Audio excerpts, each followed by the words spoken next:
Hello everybody, आप सब कैसे हैं? आई होप आप सब बहुत ही अच्छे एंड हेल्दी होंगे। आज चलिए मैं आपके लिए लेके आई हूँ chapter number 9 the little match seller. This is book is for class 5 students. The book name is The Enriched English. The book is based on NEP 2020.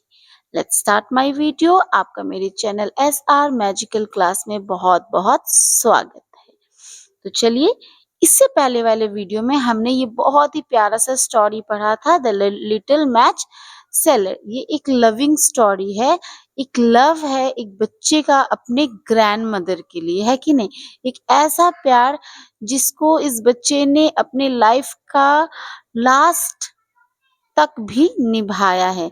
मतलब जब उस बच्चे का सबसे ज़्यादा प्रॉब्लम में जब ये बच्ची थी, जब सबसे ज़्यादा उसे किसी का ज़रूरत था, उस समय भी वो उस सबसे ज़्यादा चाहने वाली अपनी दादी माँ को याद करती है। और ऐसा कुछ होता है उसके साथ कि उसकी दादी माँ उसके सामने आ जाती है इन हर ड्रीम, और उसी समय उसकी जान भी चली जाती है। और वो बहुत ही खुशी-खुशी अपनी दादी माँ के साथ आसमान की तरफ एक ऐसे प्लेस में चली जाती है जहाँ ना तो कोई चीज़ का दर्द होता है, ना भूख लगती है, ना कोई चीज़ का परेशानी होता है, मतलब कि हेवन में चली जाती है। तो ये चैप्टर का फुल एक्सप्लेनेशन देखने के लिए आप मेरे वीडियो को पीछे जाके क्लिक करें, इस चैप्टर का एक्सप्लेनेशंस देखिए। और आज हम इस वीडियो में इस चैप्टर के क्वेश्चन आंसर्स एंड ऑब्जेक्टिव करेंगे। So let's start the question answers and objective. Chapter number 9.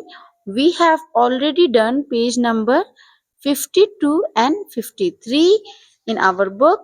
54 is also completed. Now we will do objective. Let's start the objective. सबसे पहले हम करेंगे tick the correct options. Let's start it. Test our mind, है कि नहीं? हमने क्योंकि chapter explanations देखा है तो ऑफ कोर्स हमें समझ में भी बहुत अच्छे से आया है। आप आई होप आप सबको भी बहुत अच्छे से समझ में आया हो। तो चलिए अब हम अपने दिमाग का टेस्ट लेके देखते हैं कि कितना हमें समझ में आया और क्या हम क्वेश्चंस का आंसर्स देने का कैपेसिटी रखते हैं या नहीं। Let's start it. In the cold and the darkness, in the cold and the darkness क्या होगा? ठंड भी थी और अंधेरा भी था। DARK, dark, NESS, ness, darkness. They were very large, so large. Need, shark और indeed. They were very large, so large indeed. मतलब हम यहाँ पर लिखेंगे INDEED, indeed. चलिए लिखते हैं INDEED, indeed. Number 3, her little hands were almost dash with cold. तो her little hand were almost frozen, मतलब ठंड से, बहुत ज्यादा ठंड से सिकुड़ चुका था। छोटे छोटे हाथों में बहुत ज्यादा ठंड लग रही थी, है कि नहीं? उसके बाद हमारा क्वेश्चन नंबर 4 दिया गया है। She rubbed another dash on the wall. Game, worm और मैच स्टिक। ऑफ कोर्स उसके पास मैच स्टिक था तो उसने अपने मैच स्टिक्स को किया था।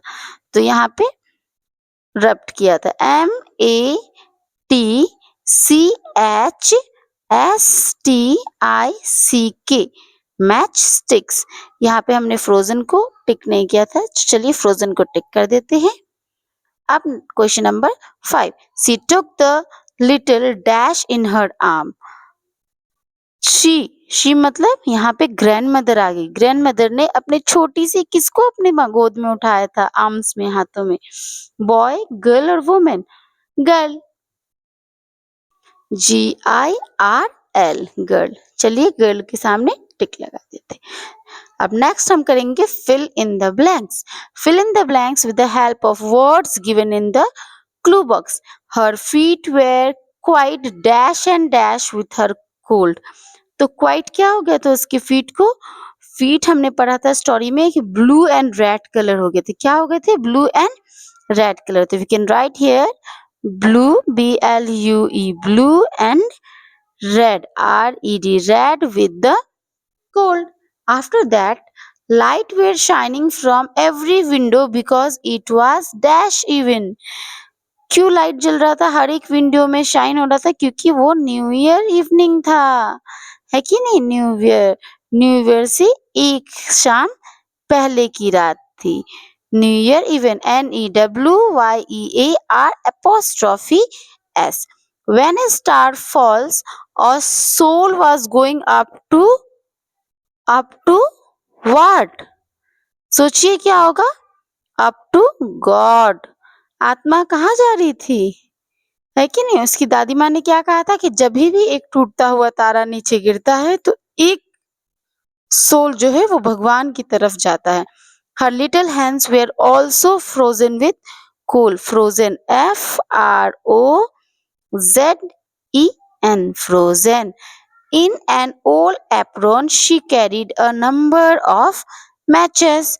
उसने अपने फ्रॉक्स की पॉकेट में क्या लिया था? बहुत सारे मैच स्टिक बॉक्सेस, है कि नहीं? मैचेस। ये हमारा fill in the blanks complete हो गया। Now we will do true and false. Right T for true and F for false. She found a magical lamp near the river. True या false? False. क्योंकि इस story में एक छोटी सी लड़की को कोई भी लैंप नहीं मिला था, तो नंबर 1 में हम लिखेंगे false. उसके बाद number 2, she had lost her slippers. उसने अपना क्या गुम कर दिया था? Slippers. तो this is true. We will write here TRUE. True. TRUE. True. Number 3, it was terribly cold on the last evening of the old year. This is also true. TRUE. True. Now number 4, the little girl was selling biscuits and cake. तो ये छोटी सी लड़की biscuits and cake cell कर रही थी? नहीं, this will be false. We will write FALSE. False. Her parents were also with her. क्या उस छोटी सी लड़की के साथ उसके पेरेंट्स थे? नहीं, नहीं थे।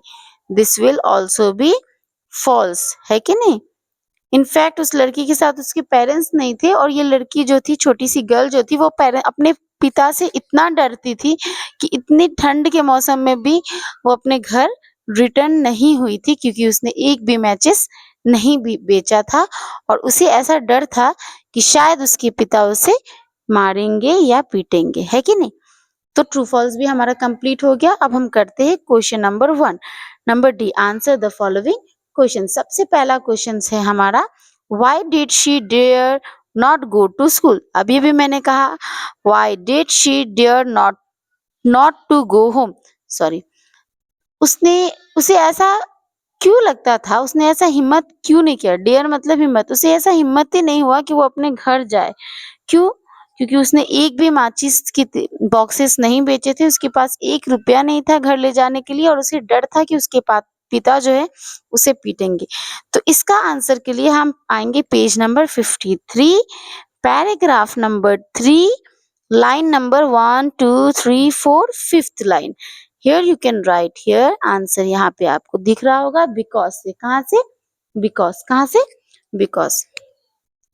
अब क्वेश्चन नंबर यहाँ पे हम देखेंगे बिकॉज में क्या लिखा हुआ है। Because she had sold no matches and could not take home even a penny and knows that.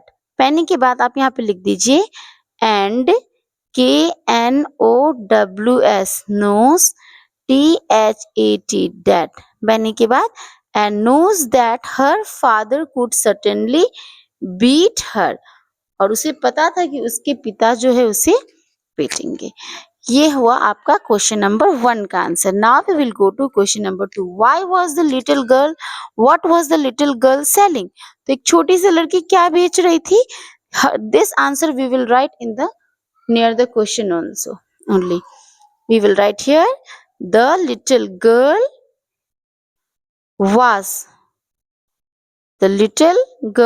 was selling matchstick, MATCHES,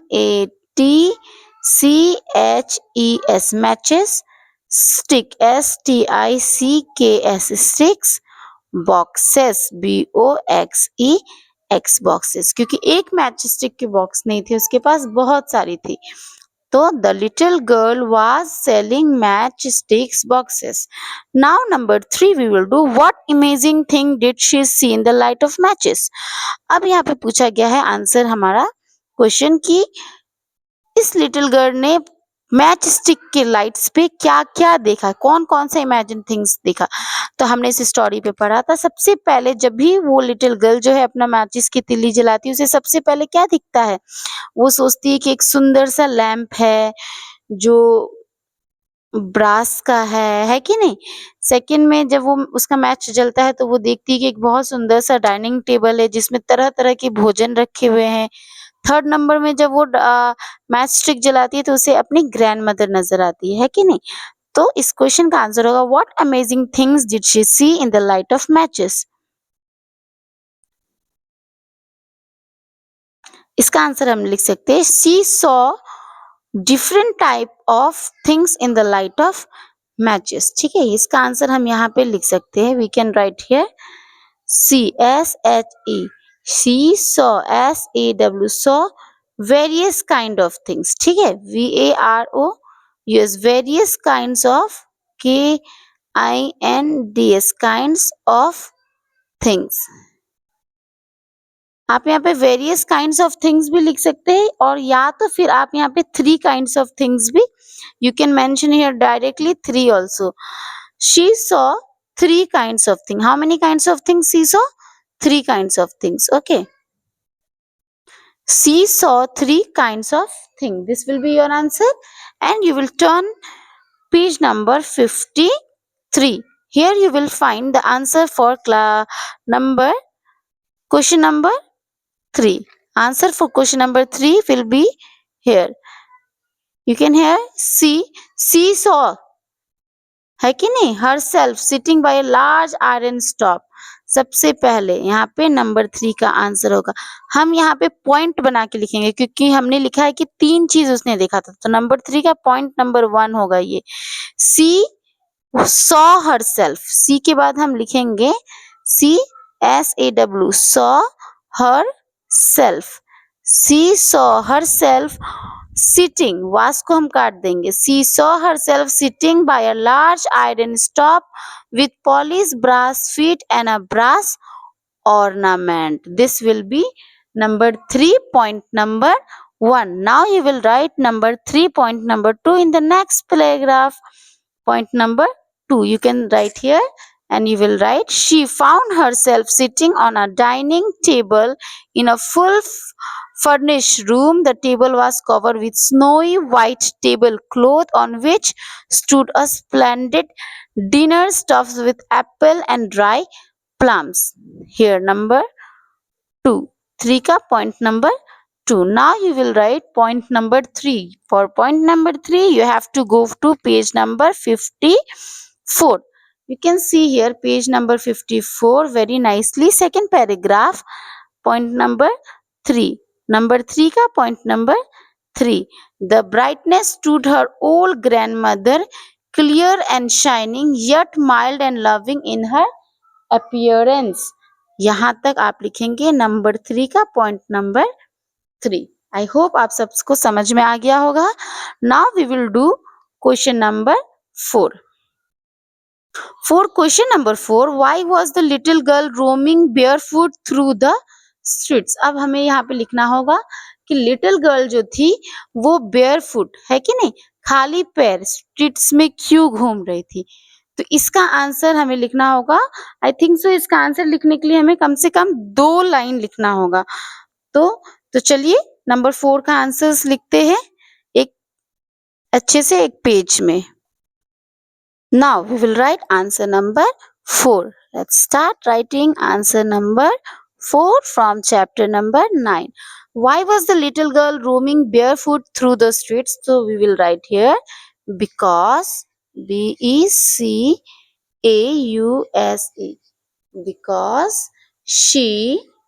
because she do not have a slipper, क्योंकि उसके पास कोई स्लीपर नहीं था। लेकिन do not have a sleeper of her own, comma and the one, और लेकिन जो था वो, and the one she were was of her mother, और एक जो उसने अपने पैरों पे पहना था वो उसका मदर का था, of her mother, that also, लेकिन वो भी, मदर के बाद कॉमा देंगे, that also one loss while crossing, while crossing, while crossing the road, and next pair, pair, pair, और एक पेयर जो था उसका बॉय स्नीज, और एक जो था वो एक लड़के ने छीन लिया था, है कि नहीं, बेबी का काडल बनाने के लिए। बिकॉज शी डू नॉट, एक बार मैं पढ़ देती हूँ, because she do not have a slipper of her own and the one she wore was of her mother, that also one lost while crossing the road, and the next pair a boy sneezed. This will be answer number 4. चलते हैं अब question number 5 की तरफ। Number 5 बहुत ही आसान है, इसमें सिर्फ पूछा जा रहा है why was she burn matches, उस छोटी सी लड़की ने मैच स्टिक्स क्यों जलाया, है कि नहीं, बहुत बार उसने मैच स्टिक जलाया था, लेकिन क्यों जलाया, तो क्यों जलाया हम सबको मालूम है, उस लड़की ने अपने आप को कंफर्टेबल फील करने के लिए मैच स्टिक को जलाया था, अपने आप को वार्म रखने के लिए मैच स्टिक को जलाया था, क्योंकि उसे बहुत ज्यादा ठंड लग रही थी। तो we can write here she burn match sticks to keep her self warm, warm, warm, and and comfortable, com, for table,